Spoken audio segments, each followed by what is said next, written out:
Pokoknya sampean yakin pangeran iku kondang. Islam itu dipimpin kiai keliru ya mlaku, dipimpin kiai bener ya mlaku, dipimpin kiai gonta-ganti ya mlaku. Teng TV ya sering ana berita ustad sodomi, ustad ngene-ngene. Wong ya ora terus gedeng Islam, ya nyalahno ustad iku. Ya ana Islam dibajak, ekstremis ya muni Islam, sekuler ya muni Islam, liberal ya muni Islam. Ya Islam ya baik-baik saja. Ora ana masalah kan, biasa mawon. Yo ramene dunyo. Riyen Rasulullah niku rak sae-saene tiyang niku mawon disisipi tiyang munafik. Karena ndak ada cerita pendapat itu memuaskan semua napa pihak. Rasulullah rak kesayangane pangeran. Niku pun ndak bisa memuaskan semua orang. Sehingga orang yang kecewa ya jadi munafik. Pemenang terima kiai, terima presiden, terima kapolri, terima pangam, enggak bisa. Apapun konsepnya itu enggak bisa. Mesti ada yang setuju pendekatan ekstremis itu persuasif. Sing sitok harus tegas. Kalau enggak tegas enggak bisa membasmi akar-akarnya. Sing jare persuasif, nak tegas mereka dendam malah kacau negara. Sing sitok kalau enggak tegas mereka ngelamak. Ini kan ra iso selesai. Akhirnya nyelesaino aku sing pimpinan nurut. Akhirnya sing pendapatnya gak tinggung. Nurut ya nurut mergo dipecat tapi terus balelo sithik. Balelo napa? Sithik-sithik. Masjid ge ngoten nasibe, kiai ge ngoten. Kulo nek ande murid kuatah, ande santri kathah sing kiai ge kathah. Wono kiai niku sowan kula, Gus, masjid iku ape nganakno zikir Ramadan. Dadi 24 jam full mulai bar subuh sampai sahur. Saking semangate ibadah Ramadan. Terus ibadah ning dia muni takok, ya teng masjid. Dadi masjidé ben makmur, terbaik masjid makmur. Tak omongi. Lah apa ngarit itu ora ibadah. Apa dadi satpam mergawe iku gak ibadah. Apa nyupir angkot golek nafkah ibadah, kiai kok goblok kira karuan. Ayo muni ngono. Astagfirullah, iki ora urusan iku, Gus. Ya urusane mergo ke takmir dadi ben keren, pas ke takmir masjidé rame ngono. Berarti sing nama baike kan kuwe. Nek pengiran ra butuh iku, pengiran kepingine seorang bapak golek nafkah. Anake kepingine sekolahan ya satpam teko, ora teko alasane itikaf. Kepingine pangeran ya bis sing tetep jalan, dadi wong sing nyetop iku ana bis aja kok mandek mergo itikaf ayo mending. Kecewa lho. Wis bae ku piye dicapik ra dukung. Padahal mek kula yo nyucup yo hormat, tapi tetep gremeng mergo idenya enggak keturutan. Ya kula yo ngerti rai-rai ngono iku yo biasa wae cara kula biasa. Tapi suwe-suwe yo sadar den. Bareng ngajak wong do ora gelem.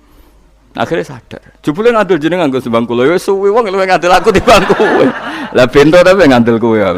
Wong aliran sesat ta. Ya masjid itu anggere sono salat jamaah iku ya wis rame cara pangeran. Ora perlu rame banget. Nak rame banget terus bakal pentol leren, satpam leren, supir angkot leren. Nah iku jek sepele. Dokter leren. Wong ape lara.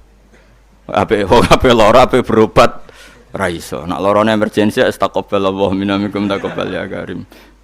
Ajane semburu leren maling leren, copet leren. Iku apik nek iso ngumpul lho iku.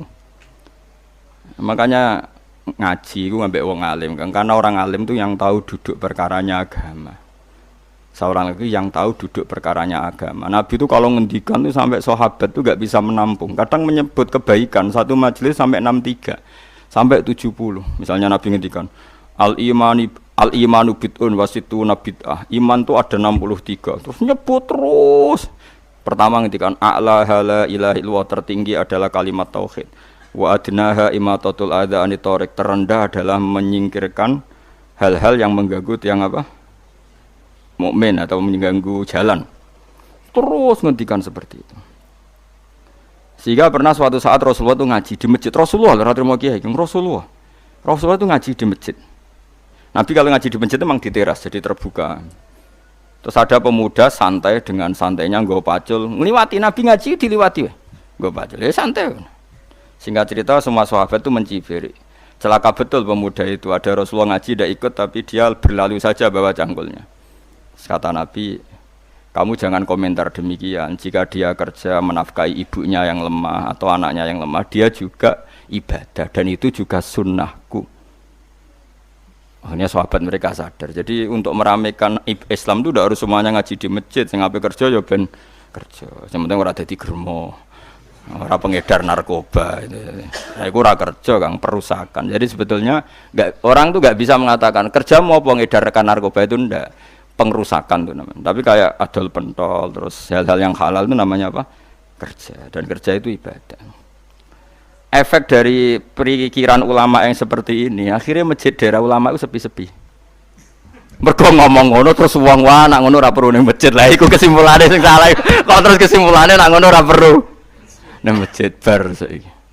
Maksudnya orang ngono sing di aktivitas nggih monggo. Nek sing ada aktivitas timbang turu ning omah kene aduk ibadah ning masjid atau aduk turu ning masjid. Nah, akhirnya daerah-daerah tertentu sing akeh ulama mesti masjidnya sepi, tak jamin. Jajal gitu delok ning Rembang. Oh, tambah sepi. Karena ulama cara berpikir jong kerja ya ibadah, ngernet ya ibadah, mulang ya ibadah. Akhirnya marang masjid pas tarawih. Iku wae golek sing cepet. Tapi kunane kuno, nabi sekalipun itu yang namanya orang yang mendengar tetap ada yang menolak. Konsep perang di luar kota itu kan secara teori militer itu rasional. Bikin kontak ya rasional. Tapi orang yang berpendapat tadi, ya Rasulullah kita di rumah saja, itu ya gelo. Kayak tadi orang yang ingin memakmurkan masjid kemudian kan saya seperti itu ya gelo. Kalau pikiran saya suatu saat dia sadar, intinya sadar, terus sowan saya sadar. Karena ya muridnya ada murid beda angkatan ya, dia semi-semi teman sama saya. Tak omongin ngene, jong kowe nek pancen seneng masjid tenan, masjid iku aja dadi problem bagi umat. Misalnya gini, aja sampai kenapa ora nyupir angkot demi nak mirno masjid, kenapa ora tugas satpam demi makmurno masjid. Berarti masjid ini menjadi problem penghalang dari sistem sosial ekonomi. Kowe seneng masjid darani problem. Kowe seneng masjid dianggap kambing hitam.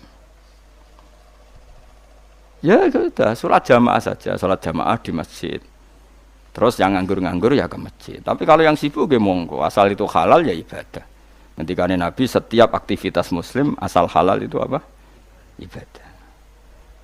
Makanya kita harus. Nah, tapi kan pendapat seperti ini itu kan kadang dibantah juga. Tapi ki Ramadan Gus tahun pisan, mosok njenengan ra setuju. Tak bukti kalau dia hadun nafsi tak tes.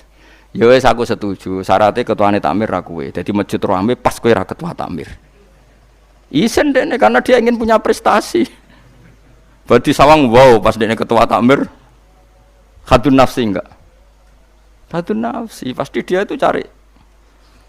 Ya jajal pengajian sing gede-gede. Mergo pengurus takmire kepengin pas era ndekne tau pengajian geden. Pas gak pengurus takmir terus ana pengajian geden. Wah opo rame-rame bareng. Padahal orangnya sama.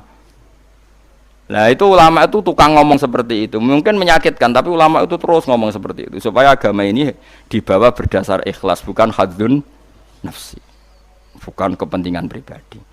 Tapi tentu ulama tetap ngomong iktikaf ya sunat baik, kerja ya baik, amal lainnya asal baik ya baik. Ngomong gitu terus. Tapi kan mangkel loh akhir ulama, karena bagi pengurus masjid baik itu pas Ramadan ya masjidnya rame. Bagi yayasan yatim piatu amal ape ya dikekno yayasan yatim piatu. Bagi KBIH, bagi travel amal apik ya umroh. Ya ora. Lha tenan kula raguyan. Mana mungkin travel umroh dalil kowe nek ade dhuwit luwih kekno cah yatim, kekno masjid, gak payu travel. Tapi dalile al umroh ilal umroh kafaratun lima bainahuma. Umroh itu yang mengkafaroi dosa. Jadi dan itu kersane Allah, orang macam-macam pikirannya kersane Allah dan baik-baik saja. Dunia diokal-akali itu ya baik-baik saja. Allah ya tenang aja tetap sugih. Cuma ulama harus ngomong seperti saya. Jadi karena keterbatasan manusia sehingga yayasan yatim piatu mesti ngomong seakan-akan ibadah terbaik yang nyumbang yatim piatu. Nanti yang di travel ibadah terbaik ya sowan nabi umroh. Nanti sing jamaah thariqah ya ibadah terbaik itu thariqah. Semua dan itu semuanya baik gak masalah, kita tidak masalah.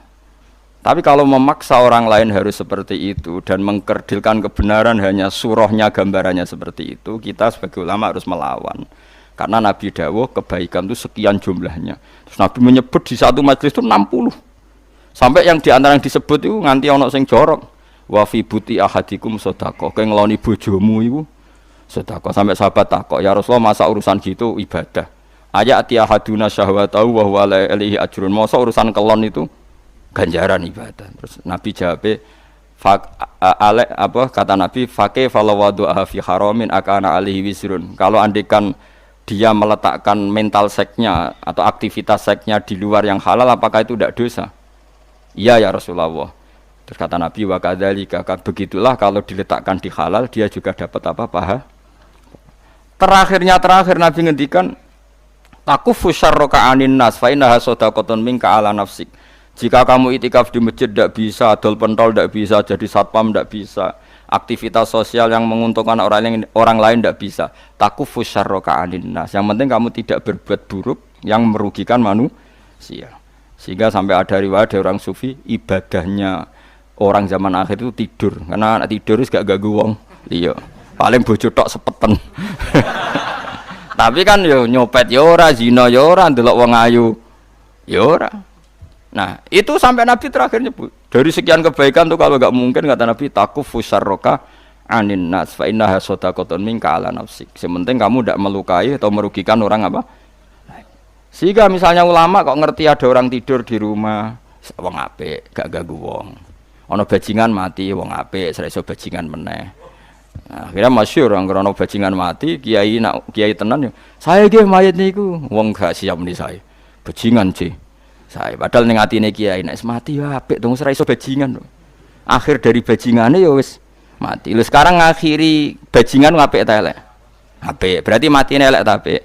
Apik. Maksudnya kiai ku apik matine ora apik wonge. Lah wong gak trimo pikirane apik iku. Wonge. Lah kiai wis ndake wis pinter maksude. Apik nggih niki. Ngomong keberatan. Ayo mun apik. Ya sesuk kan wedi yo. Nggih apik. Lah itu ilmu. Jadi ngaji ilmu itu orang harus punya kesiapan pendapat meskipun itu kita tidak siap.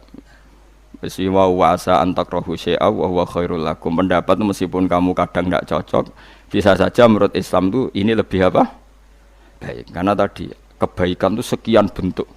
Bisa ulang kebaikan itu sekian apa? Bentuk.